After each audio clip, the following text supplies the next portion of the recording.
கிராமத்துல பொதுவா நாய் நமக்கு காவல் இருக்கு. இங்க என்ன பிரச்சனைனா நாய்க்கு நம்ம காவல் இருக்க வேண்டியிருக்கு. சில பேர் எக்கு தப்பா விலை கொடுத்து நாயை வாங்கிடுறாங்க.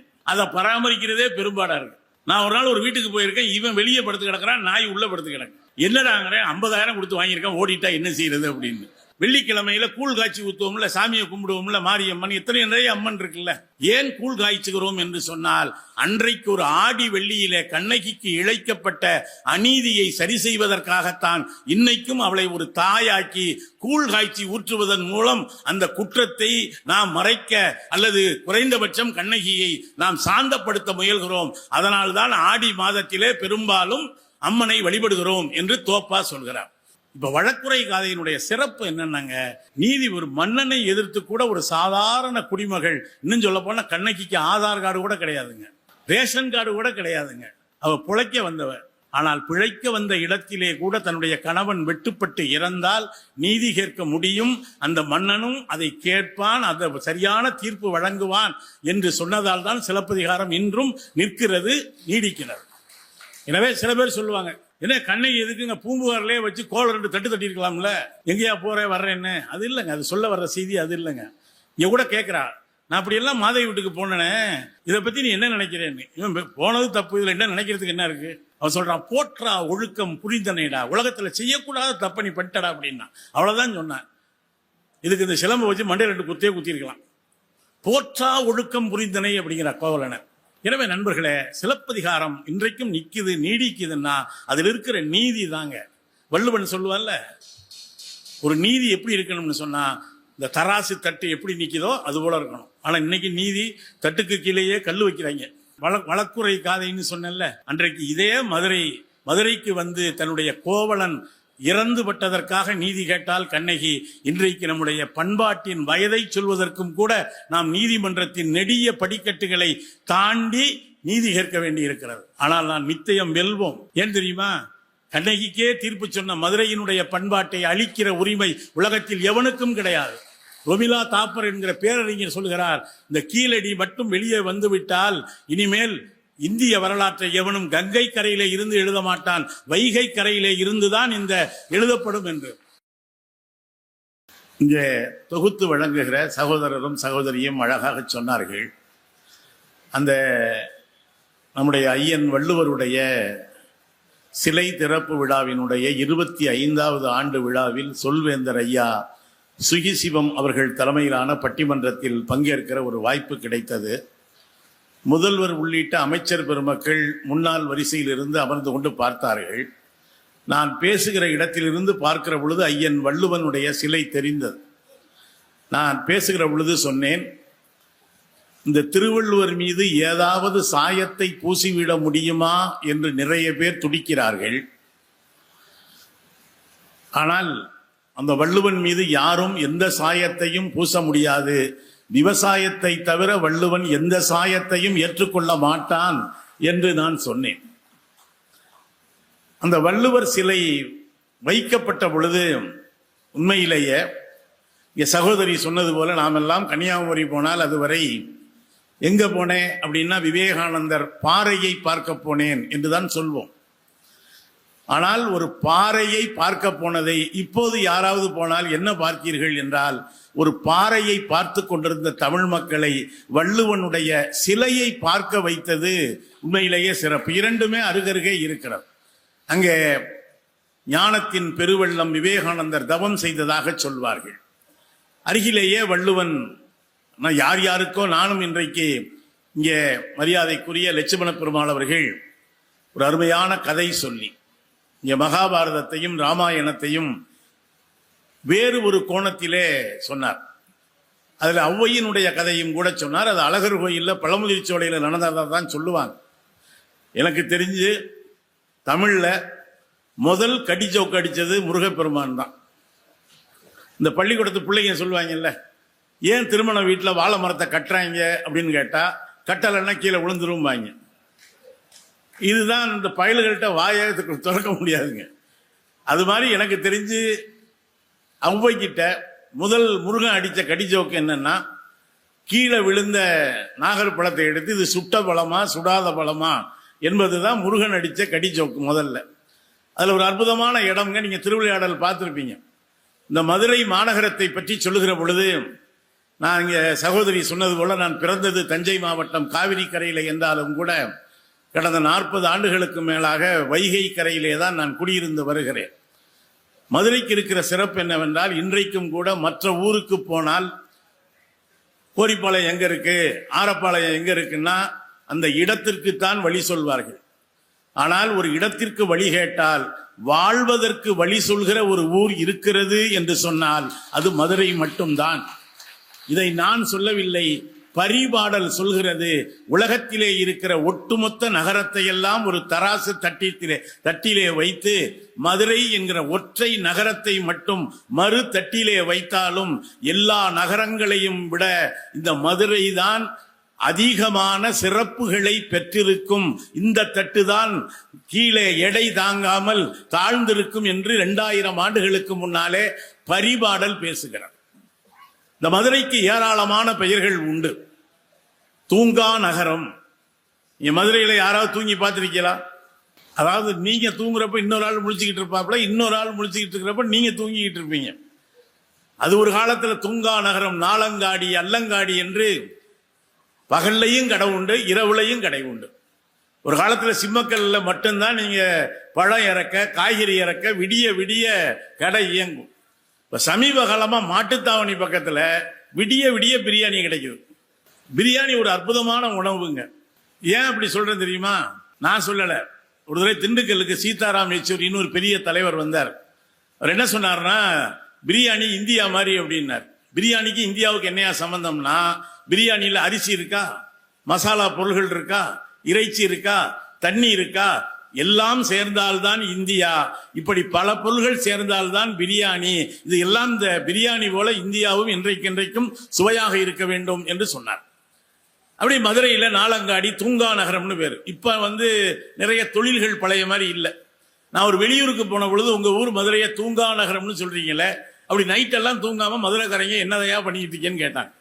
இப்ப சகோதரிகள் சிரிச்சிங்கல்ல, நான் சொன்னேன் மற்ற ஊருக்காரங்களுக்கு ஏதாவது தொழிற்சாலை இருக்கும், வேலைக்கு போயிடுவாங்க, விடிஞ்சா என்ன செய்வோமோன்னு தெரியாம முழிச்சுக்கிட்டு இருப்போம். அதனால தான் இப்ப மதுரை தூங்கா நகரமா இருக்கோ என்னமோ தெரியலன்னு நான் சொன்னேன்.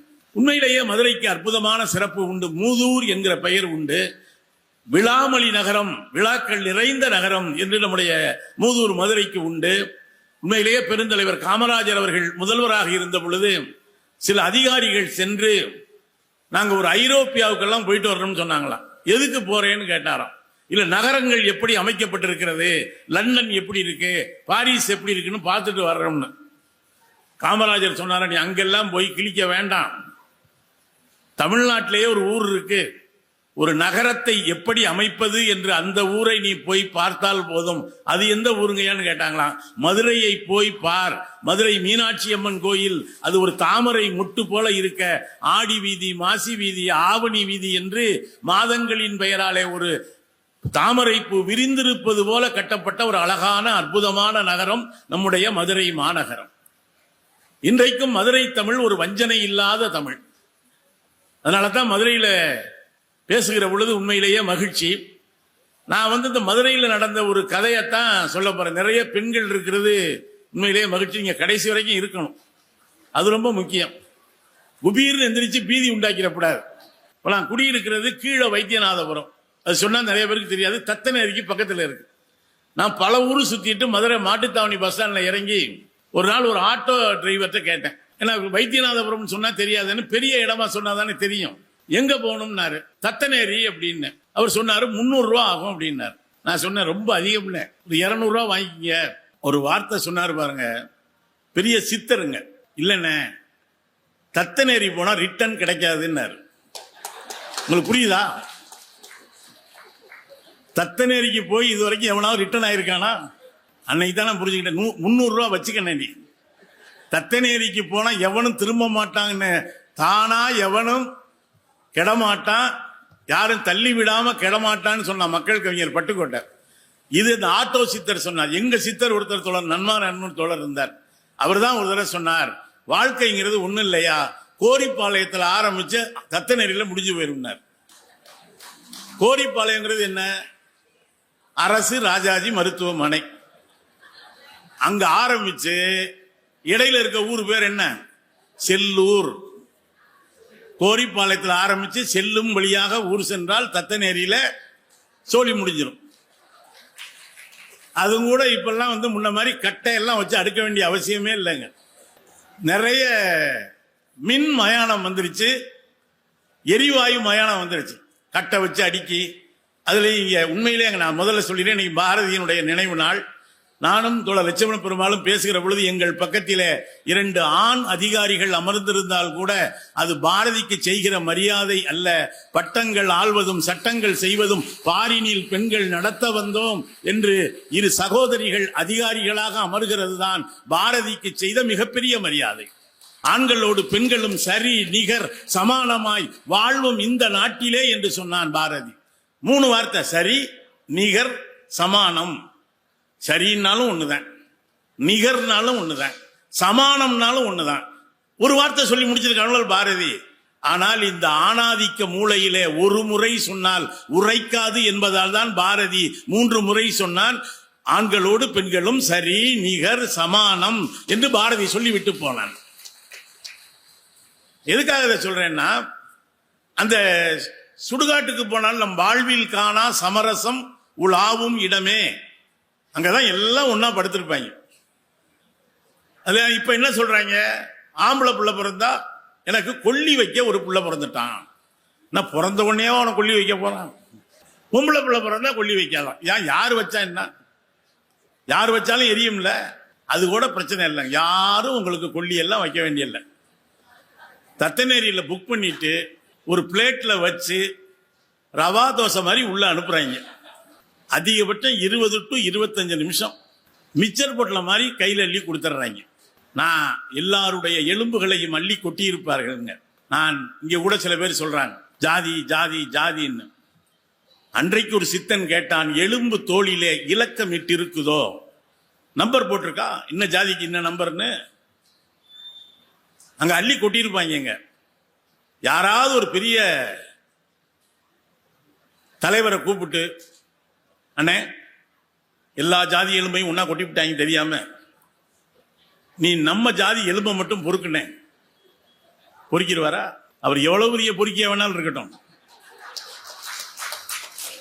பொறுக்க முடியாதுங்க. இதத்தான் மக்கள் கவிஞன் பட்டுக்கோட்டை சொன்னா, யாரு மேல கீறினாலும் ரத்தம் ஒண்ணுதான், ஆக மொத்தம் எல்லாருமே 10 மாசம் தான் அப்படின்னா. இதைத்தான் பாரதி அன்றைக்கு பேசினார். நான் அதிக நேரம் எடுத்துக்கொள்ள விரும்பவில்லை. இப்ப நான் பாரதியினுடைய ஒரு கதையை சொல்லி துவங்கலாம் என்று கருதுகிறேன். அப்படி இன்னும் ஆரம்பிக்கவே இல்லையாங்குது ஒரு அக்கா. நாங்க அடிக்கடி அப்படிதான் சொல்லுவோம். நீ 1/2 மணி நேரம் ஆகி போச்சு, இப்பதான் ஆரம்பிக்கிறேங்கிறான், எப்ப முடிப்பான்னு தெரியலையேன்னு. பயப்படாதீங்க. இப்ப தமிழ்நாட்டில் அதிகமாக பேசப்படுகிற ஒரு டாபிக் நாய் டாபிக்குங்க, இல்லையா? எனக்கு அற்புதமான ஒரு, ஒவ்வொரு ஆண்டும் மதுரை புத்தக திருவிழாவுக்கு நான் வர ஆசைப்படுவதற்கு ஒரு காரணம், இங்கே ஒரு அற்புதமான நினைவு சின்னத்தை கொடுப்பார்கள். இந்த ஆண்டு எனக்கும் தோழர் லட்சுமண பெருமாளுக்கும் ஒரு ஜல்லிக்கட்டு காளையினுடைய கொடுத்திருக்காங்க. இங்க மதுரையினுடைய வீரம் என்ன தெரியுமா? மதுரைக்காக உலகமே போராடியது. இந்த ஜல்லிக்கட்டை தடை செய்த பொழுது, இது வெறும் வீர விளையாட்டு மட்டுமல்ல, எங்களுடைய பண்பாட்டு சின்னம் என்பதற்காக ஒரு உலகம் வியக்கிற ஒரு யுத்தத்தை தமிழர்கள் நடத்தி இந்த ஜல்லிக்கட்டை நாம் மீட்டு வைத்திருக்கிறோம்.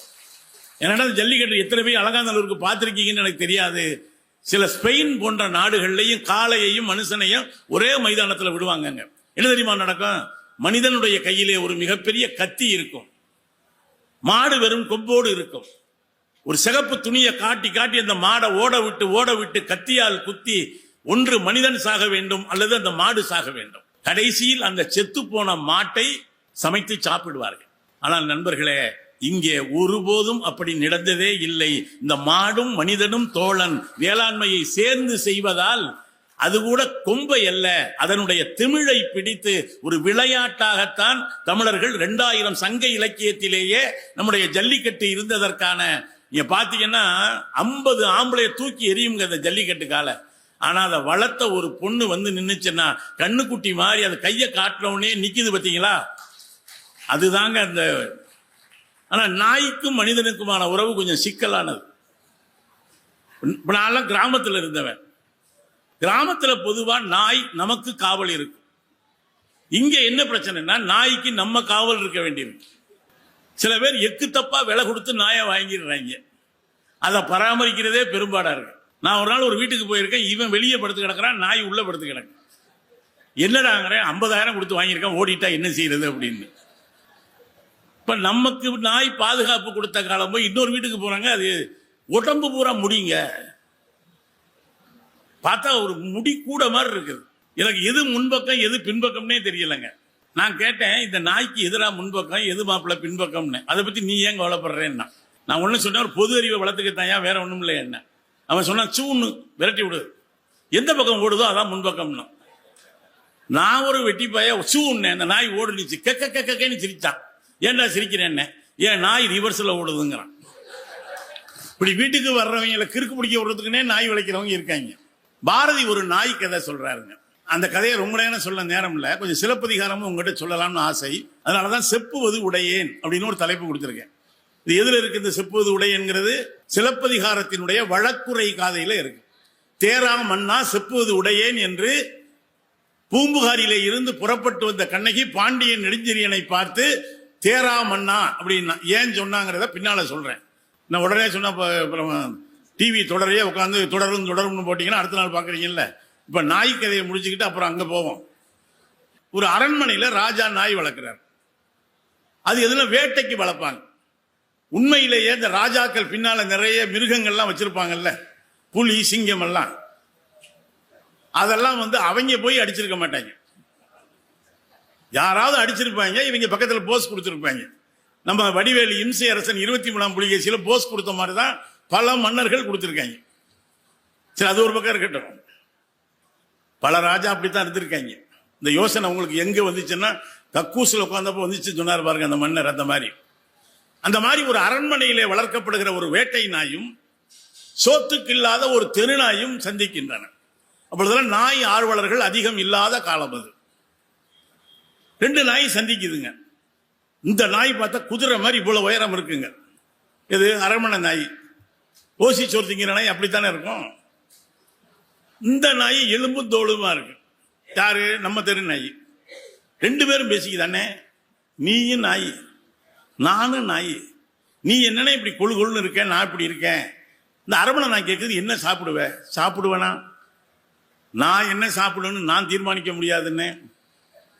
வீட்டில் இருக்கவங்க என்னத்தையாவது மிச்சம் மீதி போட்டா அதை சாப்பிட்டு தான் நான் உயிர் வாழ்ந்துகிட்டு இருக்கேன். ஒரு காலத்திலேயாவது கொஞ்சம் மிச்சம் மீதி வைப்பாங்க. இப்ப அவங்களுக்கு இருக்க பஞ்சத்துக்கு அவங்களே வலிச்சு நக்கிவிட்டு வெறும் இலையத்தான் போடுறாங்க. இதுல நான் என் மெனு கார்டை எப்படி சொல்றதுன்னு அந்த நாய். சரிண்ணா நீ என்ன சாப்பிடுவேன்னுச்சு. அந்த நாய் சொன்னிச்சு, காலையில சுண்ட காய்ச்சிய பால் வைப்பாங்க, ஒரு 11 மணிக்கு சிக்கன் வைப்பாங்க, மத்தியானம் மட்டன் சாப்பிடுவேன், சாயந்தரமான ஒரு ஜிகர் தண்டா கூட சாப்பிடுவேன் சிக்கனா. இப்படியா சொல்லிக்கிட்டு வருது. நைட்டு படுக்கிறப்ப ஒரு 1/2 கிலோ சாப்பிட்டு பாதாம் பால் சாப்பிட்டு படுத்துருவேன்னுச்சு. இதை சொல்ல சொல்ல நம்ம திருநாய் இருக்குல்ல, அப்படியே எச்சில் கொட்டுது. ஒரு கவிஞன் சொன்னாங்க, நாயின் கனவில் எலும்பு மலை அப்படின்னு. நாய் கனவு வேண்டா என்ன கனவு நினைக்கிறீங்க? மழை பெஞ்சா எலும்பா பெய்கிற மாதிரியும் ஓடி ஓடி எடுத்து திங்கிற மாதிரியும் கனவு காணுமா. நாயின் கனவில் எலும்பு மலை அப்படிமா ஒரு கவிஞன். இப்படி சொன்ன உடனே கடைசியா நான் ஸ்ட்ரெயிட்டா கதைக்கு வந்தேன். இது பாரதி சொன்ன கதை தான். அண்ணே, எப்படியாவது என்னையும் அந்த வேலையில அரண்மனையில சேர்த்து விட்டுருன்னேன். உன் அளவுக்கு பெரிய உத்தியோகம் இல்லாட்டி கூட பரவாயில்லண்ணே, இந்த சைடு இல்லை, இந்த 4th குரூப் அதுக்கு கீழே இப்படி இருக்கும்ல, அதுல ஏதாவது சேர்த்து விட்டா கூட போதும்னே, மிச்சம் மீதி ஏதாவது கிடைச்சா அதை சாப்பிட்டு நான் உயிர் வாழ்ந்துக்கிறேன். அதுக்கு இந்த நாய் சொல்லுது, உன்னை சேர்ப்பாங்களான்னு தெரியல, ஆளே சுரி நாய் மாதிரி இருக்க, சேர்ப்பாங்களோ சேர்க்க மாட்டாங்களோ, இருந்தாலும் நான் சொல்லி பார்க்குறேன் அப்படின்னு சொல்லிட்டு கிளம்ப போகுது. அப்பதான் இந்த நாய் கேட்குது, அதெல்லாம் சரின்னு, இது என்னென்ன கழுத்துல ஒரு பட்டை மாதிரி போட்டிருக்காங்கன்னு கேட்குது. அது சொல்லுது, இது ஒன்றும் இல்லை, எல்லாமெல்லாம் கொடுப்பாங்க, ஆனா நைட் ஆனா அந்த பட்டையில சங்கிலியை போட்டு கட்டி விட்டுருவாங்க, வேற ஒண்ணும் இல்ல அப்படின்னு. அப்பதான் அந்த தெருநாய் விழிச்சுக்கிச்சு, ஏய் என்னப்பா நீ அடிமையா? அப்பதான் அந்த நாய் சொன்னிச்சான், நான் சோற்றுக்கு இல்லை என்றாலும் சுதந்திரமாக இருக்கிறேன், ஆனால் நீ அடுத்தவனுக்கு அடிமையாக இருக்கிறாய். அடிமையாக 6 வேளை தின்பதை விட சோரே இல்லை என்றாலும் சுதந்திரமாக இருக்கிற என்னுடைய வாழ்க்கை மேம்பட்டது என்று அடிமை இந்தியாவிலே மகாகவி பாரதி நாயின் வழியாக நமக்கு ஒரு நீதியை சொல்லிவிட்டு போனார். யோசிச்சு பாருங்க, எல்லாம் சாப்பிட்டு என்ன நினைச்ச இடத்துக்கு போக முடியுமா? நீங்க ஒண்ணு புரிஞ்சுக்க, நாய்க்கு ஒரு அடிப்படையான குணம் இருக்குங்க. நீங்க 5 லட்சம் போட்டு வாங்கினாலும் தெருவில் இருந்து தூக்கிட்டு வந்தாலும் கரண்ட் கம்பத்தை பார்க்கத்தான் காலை தூக்காத நாய் உலகத்திலே கிடையாது. இவன் சொல்லுவாங்க, கொஞ்சம் டீசெண்டா நடந்துக்க, ஓய் வேலையை போடுறா, எங்க கேரக்டர் நீ ஏன்டா மாத்த பாக்குறேங்க அந்த நாய். சரி விடுங்க, இங்க ஒரு நாய் நம்ம ஊர் நாய் சொல்லிட்டேன்னா இன்னொரு நாய்க்கு எப்படி மனுஷங்க மாத்துறாங்கன்னு. பச்சு வந்து இன்னொரு கதையை ஆண்டன் செக்காவ் என்கிற ரஷ்ய எழுத்தாளர் எழுதியிருக்காங்க. அதையும் நான் சுருக்கமா சொல்லிடுறேன். அந்த தெரு காவலர்கள் 2 பேர், ஊர்காவலர்கள் 2 பேர் வர்றாங்க. திடீர்னு ஒரு இடத்துல பார்த்தா கூட்டம். நம்ம ஊர்ல தான் கூட்டத்துக்கு ஒன்றும் பஞ்சம் இல்லையா. கவிஞர் மீரா தாங்க சொல்லுவார் அழகர் திருவிழாவை பத்தி, கூட்டம் கூட்டம் கூட்டம் கூடல் மாநகரில் கூட்டம் பார்க்க கூட்டம் கூட்டம் கூட்டம். கூட்டமா இருப்பாங்களாம். எங்கடா போறேன்னா கூட்டமா இருக்கு பார்த்து வந்துடுறேன். கூட்டத்தை பார்க்கவே ஒரு கூட்டம் வர்ற ஊரு நம்ம ஊரு. அப்படி ஒரு சின்ன கூட்டம் நிக்குது. இந்த 2 பேரும் போய், ஏய் நம்பருங்கடா, என்னடா கூட்டமா நிக்கிறீங்க? உடனே அந்த சொல்றாரு, ஐயா இவன் பாவம்யா, இவன் அந்த நாய் கடிச்சு பிடிச்சு அப்படின்னு சொன்ன உடனே இந்த போலீஸ்காரர் நினைக்கிறார், அவர் என்ன புரிஞ்சுக்கிட்டாருன்னா இது தெருநாய் போல இருக்கு, அவனை கடிச்சு பிடிச்சு அப்படின்னு நினைச்சேன். இப்படி எல்லாம் தெருவில் அவன் நாயை வளர்த்து விட்டா அவன் பாட்டுக்கு ரோட்ல போறவன் அப்பாவியா இருக்கான், அவனை நாய் கடிச்சு பிடிச்சு போல இருக்கு. இந்த நாய் உரிமையாளன் கண்டுபிடி அவனை உள்ள தள்ளி முட்டியை தட்டணும்னு சொல்லிட்டு இருக்கும் பொழுதே இன்னொரு கான்ஸ்டபிள் வந்து கால் சொல்லிக்கிறான், ஐயா கொஞ்சம் அடக்கி வாசிங்க, இது இந்த ஏரியா கவுன்சிலர் விட்டு நாயின்னு பேசிக்கிறாங்க, நீங்க பாட்டுக்கு வாயை விட்டுறாதீங்க. உடனே டக்குன்னு சுதாரிச்சுட்டாரு. அப்பவே நினைச்சேன், இந்த நாயை பார்த்தா லட்சணமா இருக்கியா, இவன் ஏதாவது சேட்டை பண்ணிருக்கான், அந்த நாய் கடிச்சிருக்கு, இல்லைன்னா அந்த நாயை கடிக்க போகுது அப்படின்னு சொல்லும் பொழுது இன்னொரு போலீஸ் சொல்றாரு, விசாரிச்சுட்டாங்கய்யா கவுன்சிலர் விட்டு நாய் இல்லையா, தெரு நாய் தானா. டக்குன்னு பிளேட்டை மாத்துறாரு. அப்பவே நினைச்சேன், இவனை பார்த்தா அப்பாவியா இருக்கான், இந்த நாயெல்லாம் தெருவில் விட்டவனை தான் வெளுக்கணும்னு சொல்லும் பொழுது இன்னொரு போலீஸ் சொல்றாரு, கவுன்சிலர் விட்டு நாய் இல்லையா, அவங்க அண்ணன் விட்டு நாயா அப்படின்னு. உடனே சொல்றாரு, இவன் மேலதான் தப்பு. இப்படியே இந்த கதை போகுங்க. அதுக்கு ஆண்டன் செக்காவ் என்கிற ரஷ்ய எழுத்தாளன் வைத்த பெயர் பச்சோந்தி என்று பெயர் வைத்தார். அதிகாரத்துக்கு ஏற்பதான் நீங்க நாயினுடைய வாள்கள் கூட ஆடுகிறது.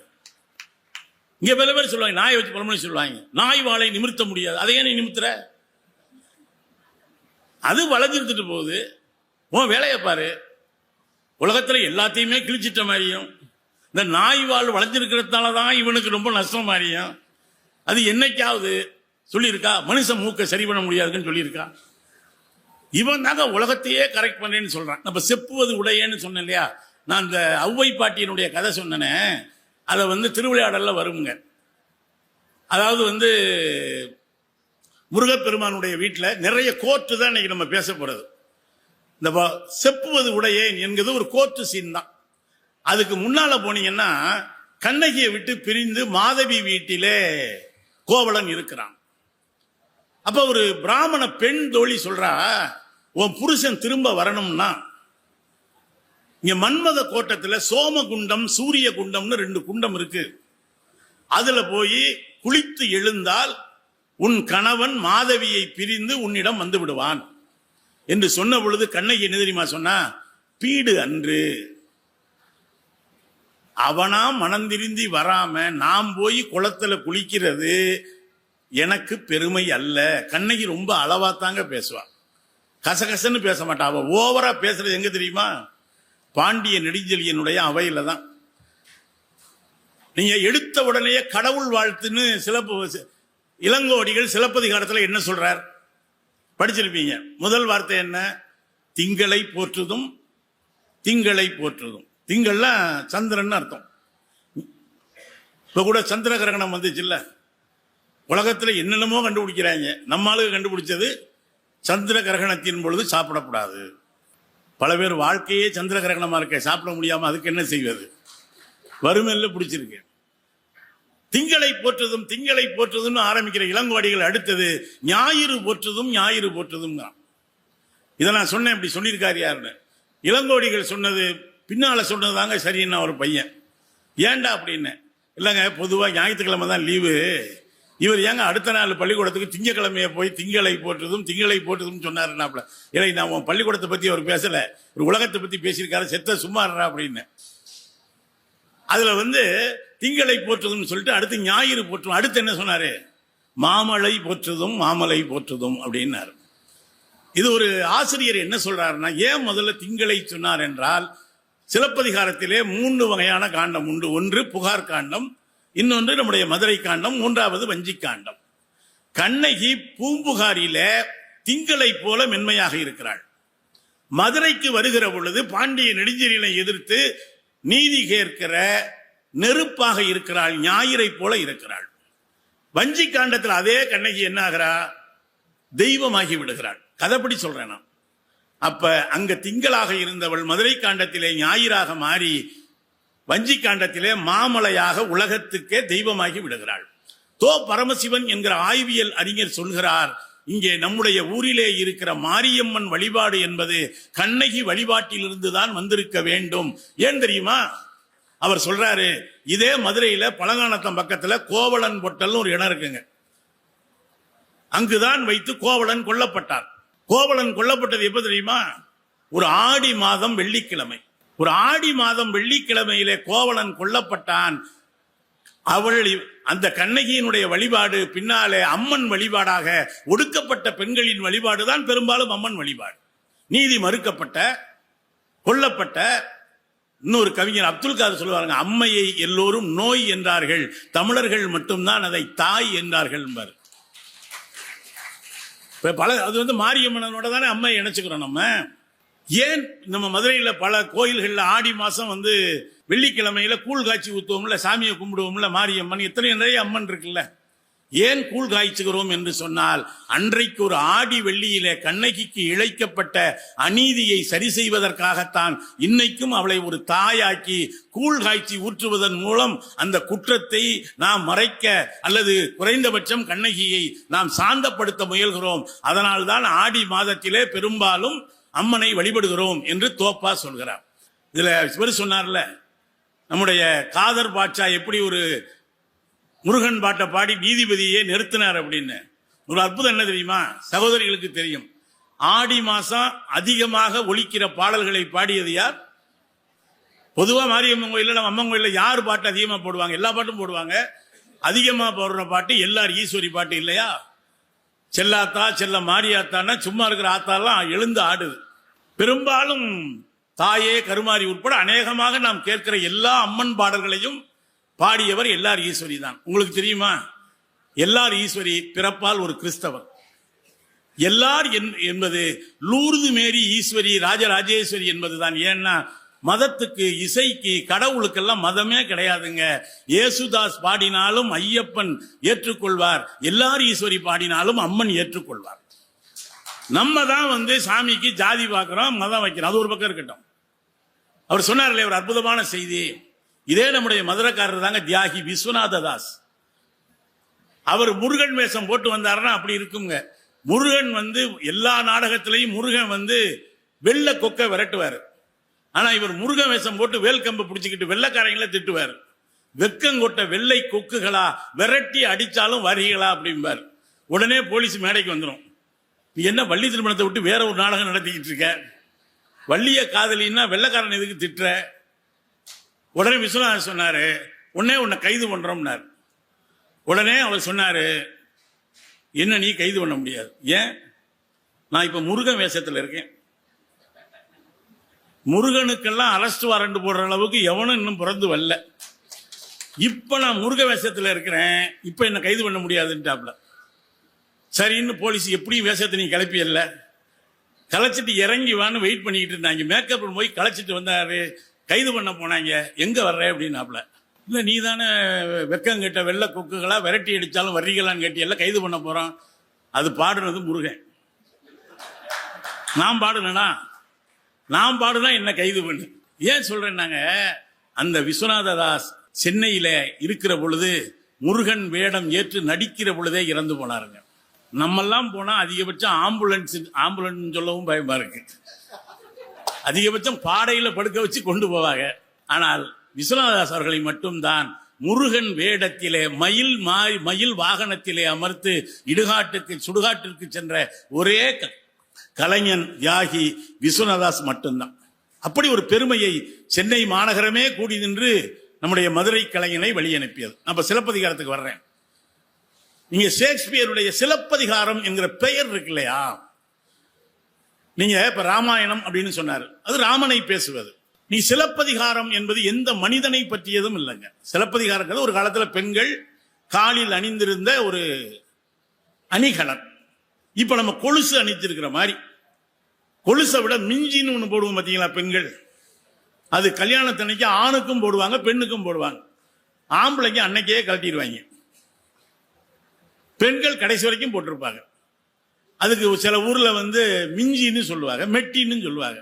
நான் ஒரு அக்கா கேட்டேன், ஏக்கா அதுக்கு மிஞ்சின்னு பேர் வச்சாங்க அப்படின்னு. இவனை கட்டியது மிஞ்சினது அது ஒண்ணுதான், பாக்கி எல்லாத்தையும் ஜோலியை முடிச்சு விட்டேன், இதையும் கலட்டி பார்த்தா முடியல, அதனால விட்டுட்டேன், அதனால தான் மிஞ்சின்னு. அதுபோல காலிலே அணியக்கூடிய ஒரு அணிகலன் தாங்க சிலம்பு என்பது. இந்த சிலம்பு என்கிற அதுதான் அந்த மொத்த சிலப்பதிகாரத்தினுடைய மைய பொருள். உலகத்திலேயே இப்படி ஒரு பெயரை எவனும் வைத்ததில்லை, தமிழன் தான் வச்சான். எல்லோரும் கதையின் நாயகனை வைத்தார்கள், கதையின் ஒரு கருவியை தன்னுடைய காப்பியத்தின் பெயராக வைக்கிற அந்த தெம்பு இளங்கோ என்கிற புலவனுக்குத்தான் இருந்தது. நான் இன்னொரு கேள்வி கேட்கிறேன், பாண்டிய நெடுஞ்செழியனுடைய அவையிலே கடைசியாக ஒரு சிலம்பு உடைக்கப்பட்டது இல்ல, மொத்தம் இந்த கதையில 4 சிலம்பு வருது இல்லையாக்கா. ஒன்று பாண்டிமாதேவி அணிந்திருந்த 2 சிலம்புகள், இன்னொன்று கண்ணகி அணிந்திருந்த 2 சிலம்புகள். இல்ல கண்ணகி ஒரு சிலம்ப உடைக்கிறாள், அது எந்த சிலம்பு? இந்த 4 சிலம்புல எந்த சிலம்பு? அதாவது பாண்டிமாதேவி 2 சிலம்பு அணிவிச்சிருக்கிறா, அதை ஒரு பொற்கொள்ளத்தை சரி பண்ண கொடுக்கிறா. அப்பவே இந்த ரிப்பேர் பண்ற வேலை நடந்திருக்குன்னு தெரியுது. ராஜாவே இருந்தாலும் போட்டு புது சிலம்பு வாங்கியிருக்கலாம், கொடுத்துருக்கிறாரு. ஒரு சிலம்ப கோவலன் திருடி விட்டதாக குற்றச்சாட்டு. நான் அந்த கதைக்குள்ள போகல. கோவலனை கொலை செஞ்சிடறாங்க. நான் இங்க இருந்து வர்றேன். 4 சிலம்பிலே உடைக்கப்பட்ட சிலம்பு எந்த சிலம்பு? இங்க வழக்குரை காதையில தேரா மன்னா செப்புவது உடையேன் நெல்லை கண்ணன் சொல்லுவாருங்க. ஏன் தேரா மன்னா அப்படின்னு சொன்னாரு? தேரா மன்னனா என்ன அர்த்தம்? தேர்ந்து தெளியாத மன்னனே அப்படின்னு தானே அர்த்தம். நம்ம மதுரை மொழியில சொல்றதா இருந்தா விளங்காத வெங்கப்பயலேன்னு அர்த்தம். நீங்க அதான அர்த்தம். தேரா மன்னா செப்புவது உடையேன், நான் உன்னிடம் சொல்வதற்கு சில செய்திகள் உண்டு. ஒற்றை சிலம்போடு வாசல்ல நிக்கிறான். இப்ப நிறைய பேர் இந்த செக்யூரிட்டியில பாக்குற பொழுதுதான் என் மனம் அழுகுங்க. ஏன் தெரியுமா? பல பேர் என் தந்தை வயதை ஒத்தவர்கள் தன்னுடைய முதுமை காலத்தில் தலை சாய முடியாமல் பக்கத்திலே ஒரு கொசுவர்த்தியை கொளுத்தி வைத்துக் கொண்டு விடிய விடிய விழித்திருக்கிறார்கள். 80 வயசானவங்க, 90 வயசானவங்க, எந்த வேலைக்கும் போக முடியாதவர்கள். நீங்கள் யாரோடாவது அவர்கிட்ட பேசி பாருங்க, அவங்களுக்குள்ள ஒரு சோக கதை இருக்கும். அந்த வயதிலும் அங்க சம்பாதிக்கக்கூடிய அளவுக்கு ஒண்ணு குடும்ப நிலைமை இருக்கும், அல்லது பெற்ற பிள்ளைகளால் கைவிடப்பட்டிருப்பார்கள். அது ஒரு பக்கம் இருக்கட்டும். அதுபோல இந்த வாயில் லோனை கேட்கிறா. செக்யூரிட்டி தானே வாயில் லோன் அப்படிங்கிறது. வாசல்ல நிப்பான்ல, கண்ணகி ஒற்றை சிலம்போடு நின்று அந்த வாயில் லோனை கேட்கிறா. முறை தவறிய நெறி தவறிய மன்னனுடைய வாயில் காப்போலனேங்கிறான். அவனுக்கு இந்த வேலைக்கு சம்பந்தமே இல்லை. உள்ள என்ன கேஸ் நடக்குதுன்னே அவனுக்கு தெரியாது. மொத்த அடிக்கிறே, என்ன செக்யூரிட்டி வெளியே நிக்கிற கம்ப பிடிச்சிக்கிட்டு உள்ள உன் மன்னன் தப்பு தீர்ப்பு சொல்லிக்கிட்டு இருக்கேன், நீ செக்யூரிட்டி வேலை பார்க்கறியாக்க? யாரு தாயி நீ? வந்த உடனே இந்த போடு போடுறியம்மா, உள்ள போய் சொல்லு. ஒற்றை சிலம்போடு ஒருத்தி நிக்கிறான்னு உள்ள போய் சொல்லியா? உள்ள நடுங்கி போய் சொல்றான். யாருன்னு தெரியலங்க, சிலம்போடு ஒருத்தி நிக்கிறா. காளி மாதிரியும் தெரியல, காளி ஆவேசத்தின் வடிவம். துர்க்க மாதிரியும் தெரியல, சுடுகாட்டிலே ஆடுவாளே அந்த காளி போலவும் தெரியல. ஒற்றை சிலம்போடு ஒருத்தி நிற்கிறாள். உடனே ராஜா அவளை கூட்டு வாடா அப்படின்ட்டான். பார்த்த உடனேயே தலையை விரித்து போட்டிருக்கிறா, கையில ஒரு சிலம்பு வச்சிருக்கிறா. அதை பார்த்து பாண்டிய மன்னன் பயப்படலைங்க. கண்ணகியை பார்த்து சொல்றான், கண்ணுல இவ்வளவு கண்ணீர் வடியுதே தாயே, யார் நீன்னு கேட்டான். மன்னன் அப்படி கேட்க வேண்டிய அவசியம் இல்லை. இங்க திருக்குறளுக்கு வாங்க. அல்லல் பட்டு ஆற்றாது அழுத கண்ணீர் அன்றோ செல்வத்தை தேய்க்கும் படையினால எதை பார்த்து தெரியுமா பாண்டியன் பயப்பட்டான்? யாரு தாய் நீ ஏன் இப்படி அழுகிற, என் ஆட்சியில நீ அழலாமா, ஏன் அழுகிறேன்னு கேட்கிறா. அப்பதான் கண்ணகி சொல்றா, தேராமன்னா செப்புவது உடையேன், தேர்ந்து தெரியாத மன்னனே செப்புவது, நான் சொல்வதற்கு சில செய்தி உண்டு. அப்பா நெல்லை கண்ணன் சொல்றாரு, ஏன் தேராமன்னான்னு சொன்னான்னா பார்த்த உடனே கண்டுபிடிச்சிருக்கணும். நேற்று தான் ஒரு சிலம்பு சம்பந்தப்பட்ட ஒரு கேஸ் நடந்து முடிஞ்சிருக்கு. ஒரு சிலம்போட நின்று இருந்தா டக்குன்னு புரிஞ்சிருக்கணும்ல, நேற்று கேஸ் தெரிஞ்சிருக்கணும்ல. அதை விட்டு விளக்கண்ண மாதிரி யாருமா நீன்னு கேட்கறீல்ல, அதனாலதான் கேட்டா தேராமன்னா அப்ப நீ பழைய கேஸ ப்ரொசீடிங்க கவனிக்கலன்னு அர்த்தம். இதை விடங்க, இந்த நீங்க யாராவது வழக்கறிஞர்கள் இருந்தா சொல்றேன், நீங்க போய் எல்லா சட்டத்தையும் படிங்க.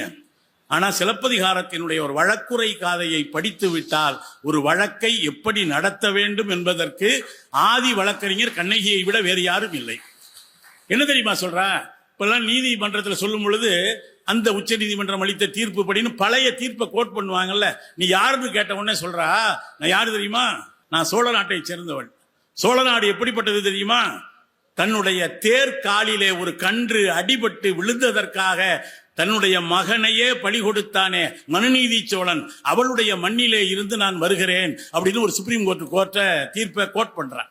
அடுத்து சொல்றா, ஒரு புறா கேட்டதற்காக, புறாவுக்கு ஈடாக கேட்டதற்காக தன்னுடைய சதையை அறுத்து தராசு தட்டிலே வைத்தானே சிபி சக்கரவர்த்தி, அவனுடைய சோழ நாட்டில் இருந்து நான் வருகிறேன் அப்படிங்கிறான். இதெல்லாம் சொன்னவனே சரிமா என்னம்மா கேஸ் அப்படிங்கிறாப்புல. இந்த மாதிரி நீ என்னுடைய கணவன் சிலம்பை கொண்டு வந்த பொழுது தவறாக நீ தண்டிச்சிட்ட. உடனே ஒரு கேட்கிறான், இது என்ன தெரியுமா, இது ரிவ்யூ பெட்டிஷன். ஆல்ரெடி கேஸ் விசாரிக்கப்பட்டு தீர்ப்பும் சொல்லப்பட்டாச்சு. இப்ப ரிவ்யூ பெட்டிஷன் கண்ணகி போடுறான். ஆல்ரெடி நடந்து முடிஞ்ச கேஸ், தண்டனையும் கொடுக்கப்பட்டு விட்டது. ரிவ்யூ பெட்டிஷன் போட்டு இந்த வழக்கை மறுபடியும் மறு விசாரணைக்கு உட்படுத்த வேண்டும்ங்கிறான். இப்ப மெட்டீரியல் எவிடன்ஸ் அப்படின்னு வேணும்ல. ரெண்டு பிரமாணம் சொல்லுவாங்க.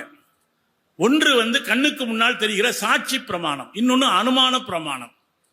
அனுமான பிரமாணம்னா இப்படி நடந்திருக்க கூடும் அப்படின்னு சொல்றதுங்க. இது சாட்சி பிரமாணம்னா மெட்டீரியல் எவிடன்ஸே கையில வச்சிருக்கிறான்.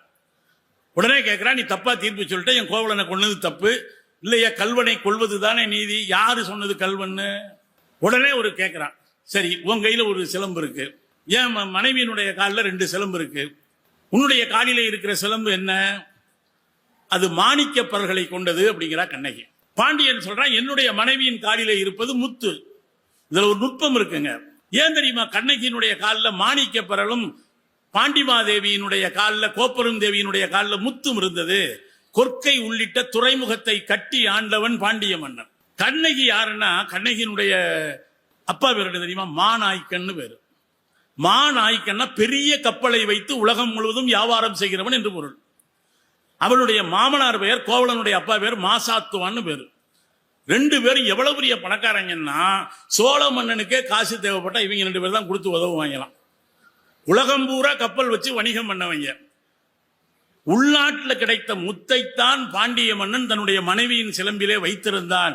எங்கோ அயல் நாட்டிலே சென்று வியாபாரம் செய்து வாங்கப்பட்ட முத்தை விட விலை மதிப்பில்லாத ஒரு மாணிக்க பரலை கண்ணகி தன்னுடைய சிலம்புக்குள்ளே வைத்திருந்தாள். கண்ணகி கையில ஒரு சிலம்பு இருக்கு, கோப்பரந்தேவி கிட்ட ஒரு சிலம்பு இருக்கு. ஒரு சிலம்பு தான் பொற்கொள்ளத்து இருக்குல்ல, அவன் தூக்கி வச்சுக்கிட்டு தானே எடுத்துட்டு சொல்லிட்டான். கண்ணகி தான் கையில் இருந்த சிலம்பை உடைக்கலைங்க, அந்த சிலம்பை கொண்டாடினான். நேற்று கொண்டாந்து உண்ட கொடுத்தாங்கல்ல, அந்த சிலம்பை கொண்டாடினான். வாங்கி அப்படியே அடிச்சு உடைச்சாங்க. அதுல இருந்து பரல் தெரித்து எங்க போய் அடிச்சுச்சு தெரியுமா? எந்த வாயால் தவறான தீர்ப்பு சொன்னானோ அந்த பாண்டிய மண்ணினுடைய வாயிலே போய் அந்த மாணிக்க பரல் வெடித்தது. உடனே முடிவு பண்ணிட்டான், இந்த காலத்து அரசர்களாக நீதிபதிகளாக இருந்திருந்தால், ஆகா சிக்கிட்டமே, எப்படியாவது இதை ஓல்ட்டி விட்டுணுமாப்ல, இருக்கட்டுமா, கொஞ்சம் வெயிட் பண்ணுமா, சாப்பிடுமா, பேசிக்கலாம்ப்பா, எதுவும் சொல்லலைங்க. கோவலனை கல்வன் என்று தீர்ப்பளித்து கொன்றுவிடு என்று சொன்ன வார்த்தை சொல்றான். நான் முதலே சொன்ன ரிவ்யூ பெட்டிஷன், நான் யாருன்னு சொல்றான். என்னுடைய தந்தை மாநாய்க்கன், என்னுடைய கோவலனுடைய மனைவி, நான் யாருன்னு ஒரு அபிடவிட் தாக்கல் பண்றான். இன்னாருடைய என்ன தெருவில் வசிக்கும் இன்னாருடைய மகன் இப்படிலாம் எழுதுவோம் இல்லையா? அதுல இந்த போலீஸ் ஸ்டேஷன்ல ரைட்டர்னு ஒருத்தர் இருப்பாருங்க. மேல லட்சுமணன் என்ன ரைட்டரு, நீங்க போய் சொன்னீங்கன்னா நடக்காததெல்லாம் கோத்து கோத்து எழுதுறதுனாலதான் அவருக்கு பேர் ரைட்டர்னு பேரு. நம்ம சொன்ன செய்தியை வாங்கி படிச்சு பார்த்தா நமக்கே ஆச்சரியமா இருக்கும், இப்படி எல்லாம் நடந்ததா அப்படின்னு. எனக்கு தெரிஞ்சு உண்மையிலேயே சாகித்ய அகாடமி பரிசு கொடுக்க வேண்டிய ரைட்டர் போலீஸ் ஸ்டேஷன்ல இருக்கிற ரைட்டர் தான். அது ஒரு பக்கம் இருக்கட்டும். அந்த மாதிரி ஒரு அபிடவிட் தாக்கல் பண்ணி ரிவ்யூ பெட்டிஷன் போட்டு தன்னை பற்றி சொன்ன உடனேயே அடுத்த நிமிடம் கண்ணை புரிஞ்சுக்கிட்டான். ஸ்டேட்மெண்ட் ஃபர்ஸ்ட் தீர்ப்புங்க, யானோ அரசன் யானே கள்வன். நான் அரசன் அல்ல, நான் நீதிபதி அல்ல, நான் தான் திருடன். அவன் ஒன்றும் திருடன் கிடையாது, தவறான தீர்ப்பு சொல்லிட்டான், அவ்வளவுதான். யானோ அரசன் யானோ கள்வன். அடுத்த வார்த்தை, கெடுக என் ஆயுள், என் ஆயுள் முடியட்டும் என்று. அந்த இடத்திலேயே எனக்கு தெரிந்த உலக வரலாற்றிலேயே ஒரு நீதிபதி ஹார்ட் அட்டாக் வந்து இறந்து போன முதல் வழக்கு பாண்டிய நெடுஞ்செழியனுடைய வழக்குத்தான். அந்த இடத்திலேயே கெடுக என் ஆயுள் என்று சொல்லி முடித்த உடனேயே பாண்டிய நெடுஞ்செழியன் இறந்து போகிறான். பாண்டிமாதேவியும் கணவனை இழந்தவருக்கு காட்டுவது இல் அப்படின்னு சொல்லிட்டு அவளும் விழுந்து செத்து போயிடுறான். இத பல பேர் என்ன சொல்றாங்கன்னா, என் புருஷனே செத்து போன பிறகு நான் எதுக்கு வாழணும்னு சொல்லி சாகல பாண்டிமாதேவி. அவ மதுரைக்காரி. அவ சொல்றா, கணவனை இழந்து விட்டு இந்த கண்ணகி ஒற்றை சிலம்போடு நிற்கிறாளே, அவளுக்கு சொல்வதற்கு எந்த வார்த்தையும் என்னிடம் இல்லையே என்கிற அதிர்ச்சியிலே தான் பாண்டிமாதேவியும் செத்து போகிறாள். எவ்வளவு அற்புதமான காப்பியம் பாருங்க. இந்த கண்ணகி வந்து எப்படி மதுரை எரிச்சான்னு சிலப்பதிகாரம் என்ன பேசுது? தன்னுடைய இடது மார்பகத்தை திருகி எரிந்தால் மதுரை பற்றி எரிந்தது. இதுல ஒரு செய்தி இருக்குங்க. அன்னை மீனாட்சி இருக்காங்க இல்லையா, மீனாட்சி பற்றி ஒரு தொன்மம் உண்டு. ஒரு புராணத்துல என்ன இருக்காங்கன்னா, அன்னை மீனாட்சி பிறந்த பொழுது அவங்க பிறந்தது விராட்டி பத்து தாங்க. போய் வேணா விசாரிச்சுக்குங்க. பிராட்டி பத்து தான் விராட்டி பத்தா இருக்கு. அது பிராட்டி பத்து தான். நம்ம தான் பல ஊர் பேரை மாற்றி வச்சிருக்கோமே.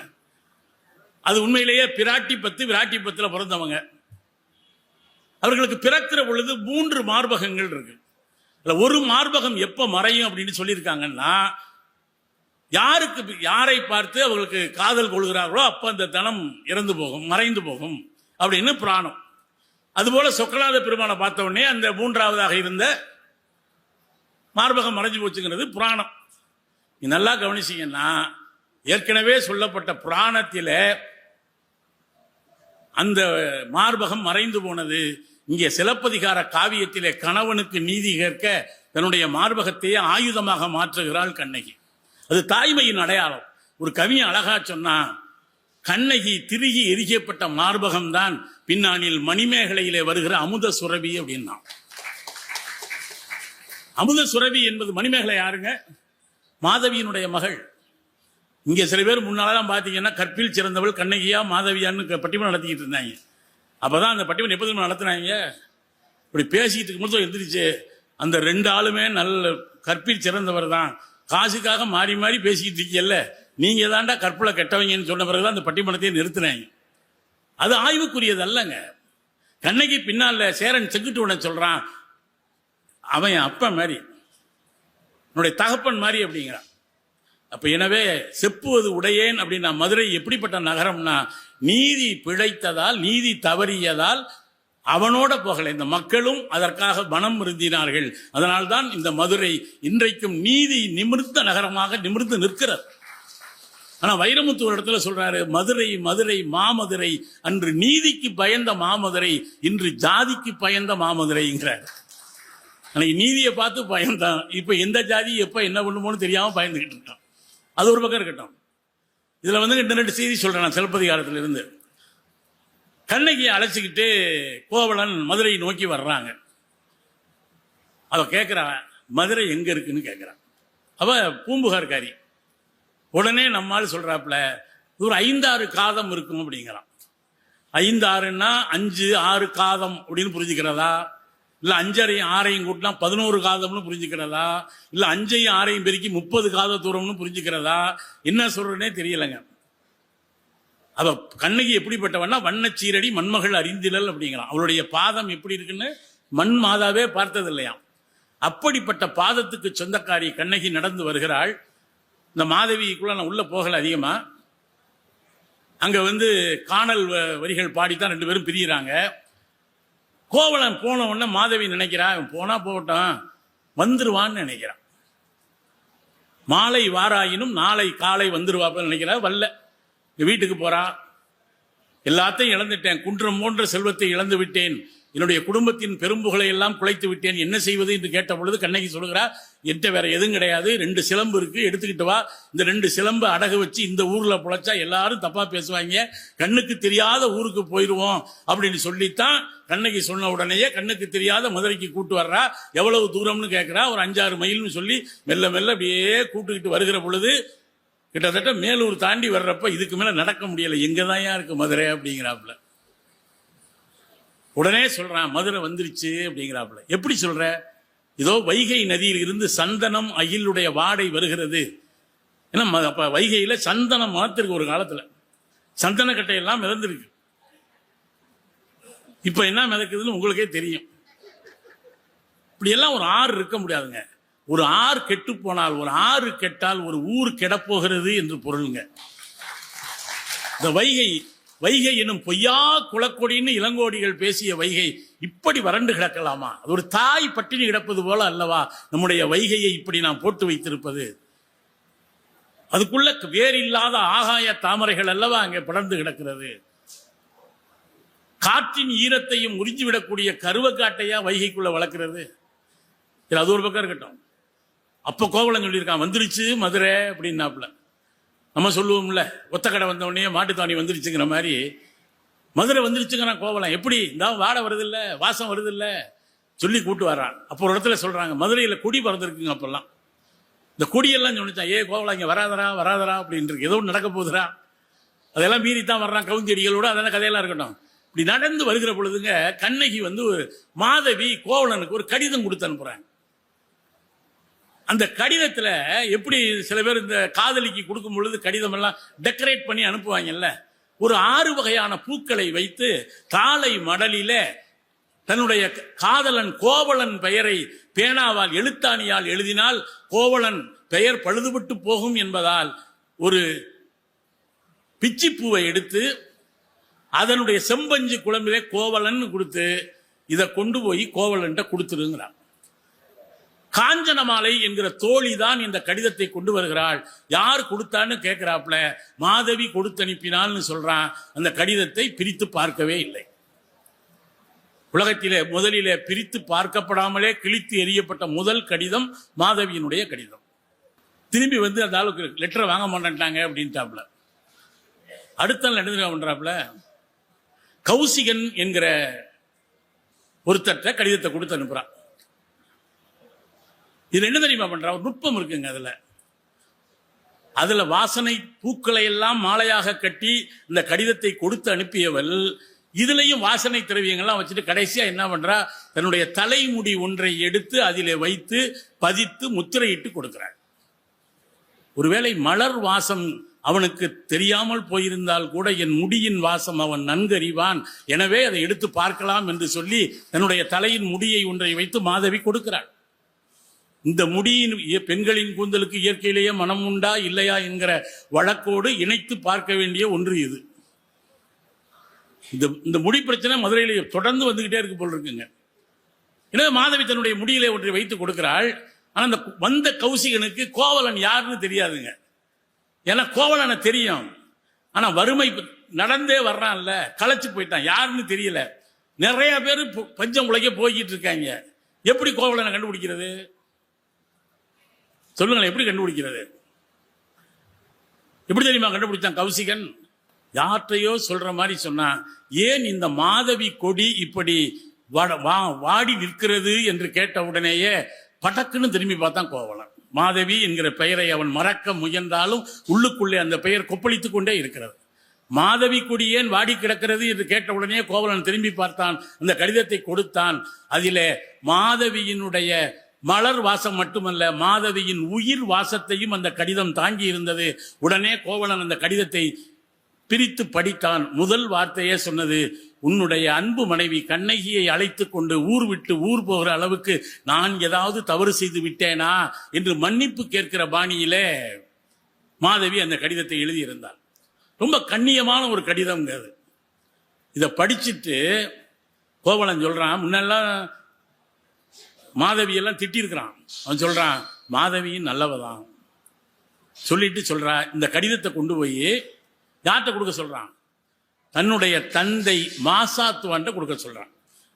அப்ப எவ்வளவு கண்ணியமாக மாதவி அந்த காதல் கடிதத்தை எழுதியிருந்தால் அந்த காதலன் அந்த கடிதத்தை தன்னுடைய தந்தையிடம் கொடுக்க சொல்லி இருப்பான். அது மட்டும் இல்லைங்க, நீங்கள் நினைப்பது போல மாதவி கெட்டவள் அல்ல, அவள் எவ்வளவு நல்லவள் என்பதை என்னுடைய பெற்றோரும் தெரிந்து கொள்ளட்டும் என்பதற்காக அந்த கடிதத்தை மாசாத்துவான்ட்ட கொடுத்து அனுப்புறாங்க. இவ்வளவு நுட்பம் இருக்குங்க சிலப்பதிகாரத்துல. இன்னொரு செய்திங்க, நீங்க ஒத்தல்லோன்னு ஷேக்ஸ்பியருடைய ஒரு நாடகம் படிச்சிருப்பீங்க. நான் உள்ள போகல, ரொம்ப நேரம் இல்லை. இந்த ஒத்தல்லோ நாடகத்தில் ஒரு கைக்குட்டை திரும்ப திரும்ப வந்துகிட்டே இருக்கும். இப்போ கூட ஷேக்ஸ்பியருடைய ஒத்தல்லோ எடுத்து படிங்க. ஏப்ரல் 23 தான் ஷேக்ஸ்பியருடைய பிறந்த தினமும் இறந்த தினமும். அன்றைக்குத்தான் நாம் உலக புத்தக தினமாக அதை கொண்டாடுகிறோம். ஷேக்ஸ்பியர் ஒரு உலக நாடக மேதை. ஆனா அவனை விட பெரிய நாடக மேதைங்க இளங்கோ. ஏன் சொல்றேன் தெரியுமா? ஒத்தல்லோ தன்னுடைய கைக்குட்டையை மையமாக வைத்த நாடகத்திற்கு பெயர் கைக்குட்டை என்று வைக்கவில்லை, ஒரு ஆணின் பெயர் ஒத்தல்லோவைத்தான் வைத்தான். ஆனால் இளங்கோதான் ஒரு பெண்ணின் காலில் இருக்கிற அணிகளான சிலப்பதிகாரத்தை தன்னுடைய காப்பியத்தின் பெயராக வைத்தான் இளங்கோ.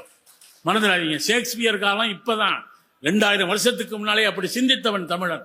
அது ஒரு பக்கம் இருக்கட்டும், நான் அதை சொல்லலைங்க. இந்த நாடக கொட்டை இருக்கும்ல, இப்ப திரை இறங்க முன்னெல்லாம் பாத்தீங்கன்னா திரை இறங்கும் அப்படியே இல்லையா? முன்னெல்லாம் சினிமா தியேட்டர்லயே இப்படி திரை விலகம் பார்த்திருக்கீங்களா? நாங்கெல்லாம் சினிமாவுக்கு போறதே பெரிய அனுபவமா இருக்குங்க. இப்பெல்லாம் சினிமா பார்க்கறதே அவ்வளவு சுவராசியமா இல்லைங்களே. கிராமத்துல இருந்து 5-6 கிலோமீட்டர் நடந்து ஓடிக்கிட்டு வந்திருப்போம். எப்ப தெரியுமா சினிமா போட போறாங்கன்னா, நீ எல்லால் தெய்வம் இல்லை அப்படின்னா படத்துல பாட்டு போட்டாங்கன்னு அர்த்தம். தங்கமயம் அப்படின்னு ஏய் வாங்கடா படத்தை போட போறாங்களான்னு கடப்படான்னு முடியாது உள்ள உட்காந்து அப்படி உட்காருவோம்னு வைங்க. இப்ப அப்படியா இருக்கு? நினைச்ச நேரமெல்லாம் ரீல்ஸ் ஷார்ட்ஸ் 24 ஹவர்ஸ் படம் பார்த்துக்கிட்டே இருக்கவங்க. இப்ப நீட் ரிசல்ட்டை விட பெரிய ரிசல்ட்டா இருக்குங்க அந்த டிக்கெட் வாங்குற அனுபவம். பல பேர் பாத்தீங்கன்னா அட்டிச்சு புட்டிச்சு நம்ம கையை நீட்டுறப்பதான் படக்குன்னு ஹவுஸ்ஃபுல்னு போடுவாங்க. சரி, அதெல்லாம் ஒரு பக்கம் இருக்கட்டும். அப்படியெல்லாம் திரை விலகுங்க. நாடகத்துல ஒருத்தன் செத்து போயிட்டான், எப்படி பாடியை டிஸ்போஸ் பண்றது? ஷேக்ஸ்பியர் கூட அதிகபட்சம் என்ன யோசிச்சானா, ஒரு ஸ்ட்ரக்சரை கொண்டு இந்த பாடியை தூக்கி வச்சு வெளியே தூக்கிட்டு, ஏன்னா எந்த திரையும் கிடையாது, யோசிக்க முடியல ஷேக்ஸ்பியரால. ஆனா 2000 வருஷத்துக்கு முன்னால 3 திரையை அறிமுகப்படுத்துறாங்க இளங்கோ. ஒன்று என்ன தெரியுமா? ஒரு முக எழினி. அது என்னன்னா அந்த கடைசியில இருந்து சரசர சரசரன்னு இந்த கடைசி வரைக்கும் போகும். அது ஒரு முக எழினி, ஒரு முகம் இருக்கு அந்த திரைக்கு. 2வது வகை இருமுக எழினி. நடுவ புழக்கம், இந்த பக்கம் ஒரு பக்கம் துணி போகும், இந்த பக்கம் ஒரு பக்கம் போகும், இருமுக எழினி. இதை விட பெரிய அற்புதம் இல்லைங்க. 3வது ஒரு திரை இருக்குங்க, அதுக்கு பேர் கறந்து வரல் எழினி. அது என்ன தெரியுமா? மேலே இருந்து வரும்ல, மறைந்திருந்து. கறந்துன்னா மறைந்துன்னு அர்த்தம். ஒருமுக எழினி இருமுக எழினி என்று கறந்து வரல் எழினி என்று கண்ணுக்கு தெரியாமல் இறங்கி வருகிற எழினியை கூட 2000 வருடத்துக்கு முன்னாலேயே நாடக செட்டு போட்டு பார்த்தவன் தமிழன். இந்த கறந்து வரல் எழில என்ன ஒரு சௌரியம்னா, யாராவது செத்து போனா டக்குன்னு திரையை இறக்கி விட்டு எந்திரிச்சு ஓடிட்டான்னா கதை முடிஞ்சிச்சு. ஷேக்ஸ்பியர் கூட ஆள் வச்சுதான் தூக்கணும், திரையை லேசா இறக்கி விட்டு மறுபடியும் தூக்கலாம், சீன் மாறிடுங்க. எவ்வளவு பெரிய விஷயம் யோசிச்சு பாருங்க. சிலப்பதிகாரம் ஒரு குடிமக்கள் காப்பியம்ங்க. எனவே சிலப்பதிகாரத்தை படிங்க, திருக்குறளை படிங்க, சொல்லிக்கிட்டே போகலாம். லட்சுமண பெருமாள் மகாபாரதத்தை சொன்னாரு. நாங்கள் சொல்ல வந்து என்ன தெரியுமா, அதில் ஒரு சிவபெருமானுடைய குடும்பத்தில் ஒரு பிரச்சனை வரும்ல, ஒரு பழத்தால்.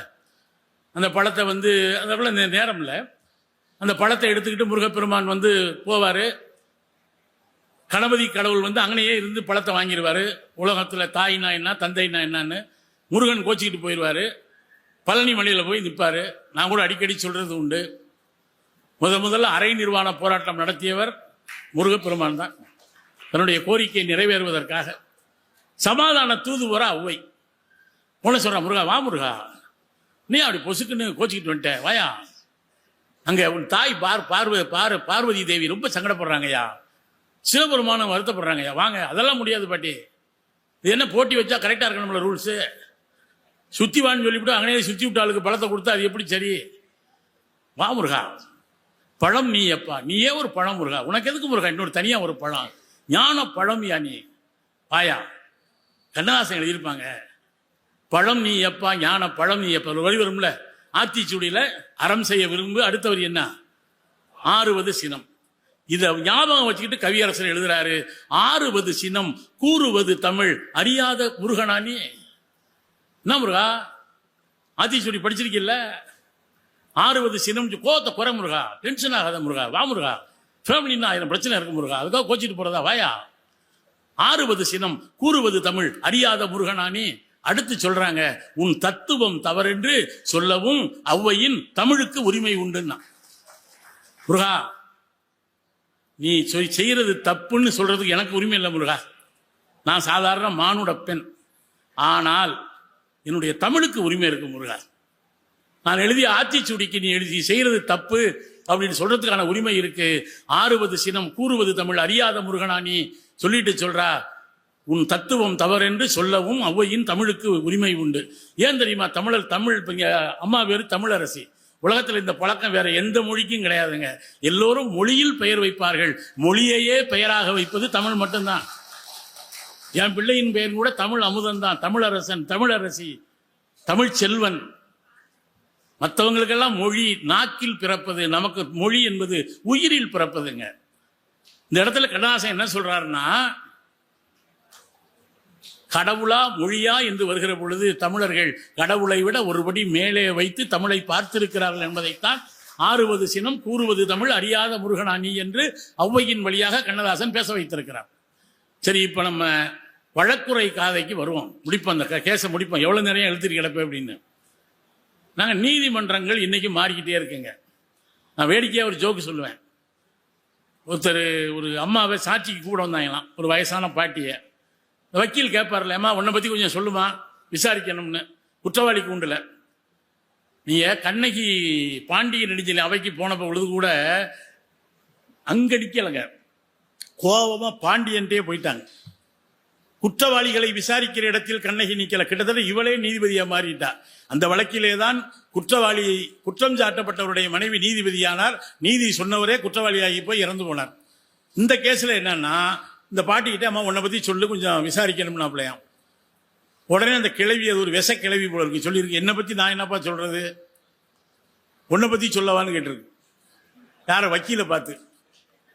வக்கீல் சொன்னார, என்னை பத்தி என்ன சொல்ல போற, இப்பதானப்பா நீ கோட்டையும் சூட்டையும் போட்டு வக்கீல் மாதிரி நிக்கிற, நீ சின்ன வயசுல இருந்து உனக்கு தெரியுமாப்பா என்ன, பக்கத்து வீட்டுல சொம்ப தூக்கிட்டு ஓடின வயதானடா நீ அப்படின்னு இருக்கு. பொதுவா அந்த வக்கீல்களுக்கு என்ன ஒரு பழக்கம்னா, அவங்க சிக்கினா அவங்களோட முடிக்கப்பட்டாங்க. உடனே அவர் கேட்டார், என்ன பத்தி சொல்றீல்ல, எதிர்கட்சி வக்கீலை பத்தி எதுவும் தெரியுமா உனக்கு? உடனே அந்த கிளவி சொன்னிச்சா, நீ ஏதாவது பரவாயில்ல செம்பத்தான் தூக்கிட்டு ஓடனே. அவன் பிளஸ் 2 படிக்கிறப்ப பக்கத்து வீட்டு பிள்ளை கையை பிடிச்சி இழுத்துட்டு ஓடலாம் அப்படின்னு இருக்கு.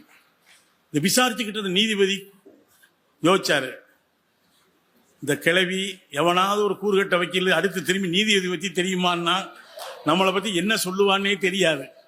டக்குன்னு சொன்னாப்ல, அப்பா கோர்ட் அர்ஜென்ட், நீதிமன்றம் ஒத்தி வைக்கப்படுகிறது, 2 பேரையும் ரூமுக்கு வாங்கன்னு கூப்பிட்டுருக்காரு. வக்கீல் 2 பேரையும் கூப்பிட்டு சொன்னாங்க, அப்பா உங்க சண்டையை உங்களோட வச்சுக்குங்க, எவனாவது ஒருத்தர் நீதிபதியை பத்தி தெரியுமான்னு கேட்டீங்க, செருப்பை கழட்டி அடிப்பேன். அவ என்ன சொல்லுவானே தெரியல, எனக்கே என் வாழ்க்கையில் என்ன நடந்துச்சு, இவ என்ன தெரிஞ்சு வச்சிருப்பானே தெரியல. இப்படியெல்லாம் நீதிமன்றங்கள் இருக்குங்க. பராசக்தி படத்திலே கூட அந்த கோர்ட் சீன் சினிமாவில் கோர்ட் சீன் மாதிரி நிறைய பேர் நீங்க கோர்ட்டுக்கு போய் பாருங்க, சினிமாவில் வர்ற மாதிரி எல்லாம் இருக்காதுங்க. அப்படியெல்லாம் கத்தியெல்லாம் பேச முடியாதுங்க. இவர் ஆனர் அப்படின்னு கத்தின முதல்ல வக்கீல தூக்கி உள்ள வச்சிருவார். அதுபோல பெரிய சுத்தியில வச்சு ஆர்டர் ஆர்டர் ஆர்டர்னு அடிக்கிறதெல்லாம் கிடையாதுங்க. ஆனா நிறைய வழக்குகள் நடந்து கொண்டே இருக்கிறதுங்க. இன்றைக்கும் கூட நிறைய வழக்குகள். தமிழ்நாடு அரசு கூட பல உச்ச நீதிமன்றத்தின் கதவுகளை அன்றாடம் தட்டுகிறது. ஒரு கேஸை எவ்வளவு நாள் விசாரிக்கலாம், எவ்வளவு நாள் கிடப்புல போடலாம் அப்படிங்கிறத பற்றியெல்லாம் நிறைய விவாதங்கள் நடந்து கொண்டே இருக்கிறது. இப்ப வழக்குரை காதையினுடைய சிறப்பு என்னன்னாங்க, நீதி ஒரு மன்னனை எதிர்த்து கூட ஒரு சாதாரண குடிமகள், இன்னும் சொல்ல போனா கண்ணகிக்கு ஆதார் கார்டு கூட கிடையாதுங்க, ரேஷன் கார்டு கூட கிடையாதுங்க. அவ பிழைக்க வந்தவர். ஆனால் பிழைக்க வந்த இடத்திலே கூட தன்னுடைய கணவன் வெட்டுப்பட்டு இறந்தால் நீதி கேட்க முடியும், அந்த மன்னனும் அதை கேட்பான், அந்த சரியான தீர்ப்பு வழங்குவான் என்று சொன்னதால் தான் சிலப்பதிகாரம் இன்றும் நிற்கிறது, நீடிக்கிறது. எனவே சில பேர் சொல்லுவாங்க, என்ன கண்ணகி எதுக்குங்க பூம்புகாரிலே வச்சு கோல 2 தட்டு தட்டி இருக்கலாம்ல, எங்கேயா போற வர்றேன்னு அது இல்லைங்க, அது சொல்ல வர்ற செய்தி அது இல்லைங்க. இங்க கூட கேட்கிறா, நான் அப்படி எல்லாம் மாதவி வீட்டுக்கு போனேனே, இதை பத்தி நீ என்ன நினைக்கிறேன்னு. இவன் போனது தப்பு, இதுல என்ன நினைக்கிறதுக்கு என்ன இருக்கு? அவன் சொல்றான், போற்றா ஒழுக்கம் புரிந்தனைடா, உலகத்துல செய்யக்கூடாத தப்ப நீ பண்ணிட்டடா அப்படின்னா. அவ்வளவுதான் சொன்னான். இதுக்கு இந்த சிலம்பு வச்சு மண்டையில் 2 குத்தே குத்திருக்கலாம். போற்றா ஒழுக்கம் புரிந்தனை அப்படிங்கிற கோவலனர். எனவே நண்பர்களே, சிலப்பதிகாரம் இன்றைக்கும் நிக்குது, நீடிக்குதுன்னா அதில் இருக்கிற நீதி தாங்க. வள்ளுவன் சொல்லுவான்ல, ஒரு நீதி எப்படி இருக்கணும்னு சொன்னா, இந்த தராசு தட்டு எப்படி நிக்குதோ அது போல இருக்கணும். ஆனா இன்னைக்கு நீதி தட்டுக்கு கீழேயே கல் வைக்கிறாங்க. எனவே இந்த தமிழ் பேசுகிற நீதி என்னன்னா, உள்ள போய் என் புத்தக திருவிழாவில் போய் சிலப்பதிகாரத்தை வாங்க முடியலையா, ஒரு திருக்குறள் புத்தகத்தையாவது வாங்கி வீட்டில் எத்தனை வெளிச்சம் போட்டிருக்கோம். லெனின் சொல்லுவாருங்க, ஒரு வீட்டுக்கு 2 ஈ முக்கியம் பாரு, ஒன்னு எலக்ட்ரிசிட்டி, இன்னொன்னு எஜுகேஷன். இந்த எலக்ட்ரிசிட்டி புறத்திலே இருக்கிற இருட்டை விரட்டும், எஜுகேஷன் உள்ளே இருக்கிற இருட்டை விரட்டுங்க. ஏன் இதை சொல்லி முடிச்சிடுறேன். தமிழ் ஏன் தெரியுமா இன்னும் நிக்குது? என்னுடைய அன்பு தாய்மார்கள் சகோதரிகள் இங்க இருக்காங்க. சில மொழிகள் சிலரை படிக்க கூடாதுன்னு சொல்லுங்க. இவங்க பெண்கள் படிக்க கூடாதுன்னு சொல்லுவாங்க தெரியுமா உங்களுக்கு? சமஸ்கிருதத்தை பெண்கள் படிக்க முடியாது. அதனால தான் அமர்நாத் ராமகிருஷ்ணா சொல்றாரு, சமஸ்கிருதம் ஒருபோதும் யாருக்கும் தாய்மொழி ஆகவே முடியாது. ஒரு தாய் படிக்கிற மொழிதான் தாய்மொழியாக முடியும். தாயையே படிக்கவில்லை என்றால் அந்த எப்படி இந்த பிள்ளைக்கு தெரியும்? ஏன் தெரியுமா தமிழ் இன்னைக்கு வரைக்கும் நிக்குது? இப்ப படிங்க. என்னென்ப என எழுத்தென்ப இவை 2ம் கண்ணென்ப வாழும் உயிர்க்கு. வாழும் உயிர் அத்தனைக்கும் படிக்கலாம். ஆண் பெண் ஜாதி எந்த வித்தியாசமும் இல்லாமல் கல்வியை பொதுவில் வைத்த சமூகம் நம்முடைய தமிழ் சமூகம். எல்லாரும் படிக்கணும். ஆண் பெண் வித்தியாசம் கிடையாது, ஜாதி வித்தியாசம் கிடையாது, மதம் வித்தியாசம் கிடையாது. இன்னைக்கு தமிழ்நாடு பெண் கல்வியில உயர்ந்து நிற்குதுன்னா அதுல கூட பாருங்களேன், வள்ளுவன் எவ்வளவு நுட்பம்னா, எண் முக்கியமா எழுத்து முக்கியமா? இன்னைக்கு பூரா டிஜிட்டல் வேர்ல்டுல வாழ்றவங்க, டிஜிட்டலுக்கு எண் தான் முக்கியம். டிஜிட்டலை பத்தி தெரியாத காலத்திலேயே வள்ளுவன் டிஜிட்டலா போட்டிருக்கிறான், எண் என்ப ஏனை எழுத்தென்ப இவை 2ம் கண் என்ப வாழும் உயிர்க்கு அப்படின்னு. அப்ப எத்தனை செயற்கை நுண்ணறிவு வந்தாலும் தமிழர்களுடைய இயற்கை நுண்ணறிவும் செயற்கை நுண்ணறிவும் இயைந்து வாழ்கிற காலம் இது நண்பர்களே. எனவேதான் இங்க கீழடியை பற்றி எல்லாம் அற்புதமாக நம்முடைய மதுரை மாவட்ட நிர்வாகம், இங்க போய் ஒரு கீழடியில உங்க காலடியை வச்சுட்டு வாங்க, அற்புதம்ங்க. ஆனா நான் வழக்குரை காதைன்னு சொன்னேன்ல, அன்றைக்கு இதே மதுரைக்கு வந்து தன்னுடைய கோவலன் இறந்துபட்டதற்காக நீதி கேட்டால் கண்ணகி, இன்றைக்கு நம்முடைய பண்பாட்டின் வயதை சொல்வதற்கும் கூட நாம் நீதிமன்றத்தின் நெடிய படிக்கட்டுகளை தாண்டி நீதி கேட்க வேண்டி இருக்கிறது. ஆனால் நான் நிச்சயம் வெல்வோம். ஏன் தெரியுமா? கண்ணகிக்கே தீர்ப்பு சொன்ன மதுரையினுடைய பண்பாட்டை அழிக்கிற உரிமை உலகத்தில் எவனுக்கும் கிடையாது. ரொமிலா தாப்பர் என்கிற பேரறிஞர் சொல்கிறார், இந்த கீழடி மட்டும் வெளியே வந்துவிட்டால் இனிமேல் இந்திய வரலாற்றை எவனும் கங்கை கரையிலே இருந்து எழுத மாட்டான், வைகை கரையிலே இருந்துதான் இந்த எழுதப்படும் என்று. அன்றைக்கு ஒரு வழக்கில் வந்து பாத்தீங்கன்னா, நெற்றிக்கண் திறப்பினும் குற்றம் குற்றமே அப்படின்னு வாதாடின ஊர் இல்லையா? கடவுளே வந்தா கூட சாரி தப்பு, நோ மீன் நோன் அப்படின்னு அன்னைக்கே பஞ்சு டைலாக் விட்டுருக்காரு நக்கீரன். மதுரையின் சிறப்பு என்னன்னா, அன்னைக்கு நெற்றிக்கண்ணை திறந்த சொக்கநாத பெருமானுக்கும் கோயில் வைப்போம், எதிர்த்து கேட்ட நக்கீரனுக்கும் கோயில் வைக்கிற எப்பொருள் யார் யார் வாய் கேட்பினும் அப்பொருள் மெய்ப்பொருள் காண்பது அறிவு என்கிற வள்ளுவ நெறிதான் தமிழ் நெறி. அந்த வகையில் நண்பர்களே, செப்புவது உடையேன் என்கிற குடிமகளின் குரல் இன்னமும் மதுரையின் இசைகளில் கேட்டுக்கொண்டே இருக்கிறது. நீங்கள் கொஞ்சம் கண்களை மூடி கேட்டால் கண்ணகி நீதி கேட்கிற அந்த பெருங்குரல் எடுத்து பேசிய அந்த மதுரையின் நகர் இன்னும் அதிர்ந்து கொண்டே இருக்கிறது. நீதிக்கு பயந்த மதுரை இது. நிச்சயமாக நீதியை நிலைநாட்டுவோம், தமிழை உயர்த்தி பிடிப்போம் என்று சொல்லி இந்த புத்தக திருவிழாவை மிகச் சிறப்பாக நடத்தி கொண்டிருக்கிற மதுரை மாவட்ட நிர்வாகத்தை நாம் நெஞ்சார பாராட்டி வாழ்த்தி, எத்தனை திருவிழா நடந்தாலும் இந்த புத்தக திருவிழாவுக்கு ஈடாகாது. பொதுவா திருவிழாவில் தொலைஞ்சு போன மாதிரி ஏண்டா முழிக்கிறேன்பாங்க. ஆனால் இந்த புத்தக திருவிழாவிலே நாம் தொலைந்து போவோம், நம்மை கண்டெடுப்போம் என்று சொல்லி என் வார்த்தைகளை நிறைவு செய்கிறேன். நன்றி, வணக்கம்.